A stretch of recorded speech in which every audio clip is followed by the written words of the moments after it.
When undertaking a peer review, the reviewer should reflect on their experiences, identity, and worldview to consider how these may influence the review. This video looks at how a peer reviewer can think about and then compose an equity statement for the peer review process and form. First, what is an equity statement? An equity statement, also known as a positionality or identity statement, is a description of your identity in society, especially as it relates to a particular project or situation, in this case, a peer review. Why include an equity statement? The University of Saskatchewan's policy on peer review of teaching practices identifies one of the responsibilities of an educator acting as reviewer is to take into consideration factors which might influence the review, such as gender or ethnicity of the reviewee or reviewer, and make this consideration transparent in the review report. Throughout, care is taken not to make assumptions about the reviewee. By acknowledging and noting these factors explicitly, it gives the reviewee and any other readers of the review context for reflecting on your feedback.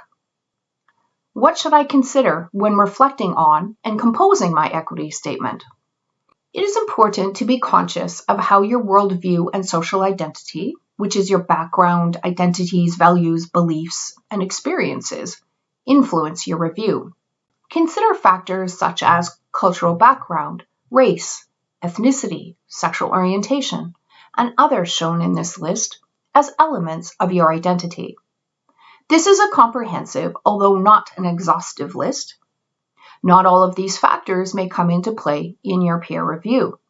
Your statement should include explicit consideration of the factors which might influence the review. These factors are the lens through which you compose the review. Some people will be more familiar with the process of stating their social identity. For others, this will be a new process. Regardless, thinking about the factors that may influence your review requires careful consideration and is an important part of completing a fair and equitable review.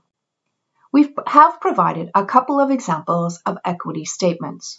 In our first example, the reviewee, or educator being reviewed, is an assistant professor of history with research and teaching areas of queer history and of race in Latin America. The peer who is doing the review reflects on factors which may influence his review and writes his equity statement accordingly. I am a white, heterosexual male, senior career professor of history whose areas of research and teaching are primarily in modern Greek studies. Why might the reviewer include these factors of their identity?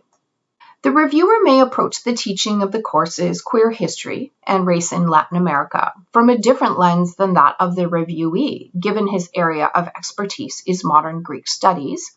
He is white and heterosexual. The reviewer is in a senior career stage and providing feedback to someone in a much earlier career stage, so there may be a power differential involved. In our second example, the reviewee is an associate professor engineering with research and teaching areas in environmental engineering. The peer reviewer is an Indigenous professor of engineering who researches and teaches in areas of chemical engineering. Why would the reviewer include these factors? The reviewer has expertise in a different field of engineering and may approach the teaching of environmental engineering with a different worldview and pedagogy than the reviewee. The reviewer is a professor and is providing feedback to someone in an earlier career stage. You may have noticed that gender identity is not mentioned in this statement, as perhaps gender identity is not a difference between the reviewee and reviewer, therefore would not necessarily be included in the statement. We also acknowledge you and the educator being reviewed may not have significant different areas of expertise, and you may know each other well. In closing, as a peer reviewer, you will be taking into account your situation and composing your equity statement based on your reflection of difference and how those differences may influence the review. Equity statements will vary. By acknowledging and including these factors explicitly, it gives the educator and any other readers of the review context for reflecting on your feedback in the peer review.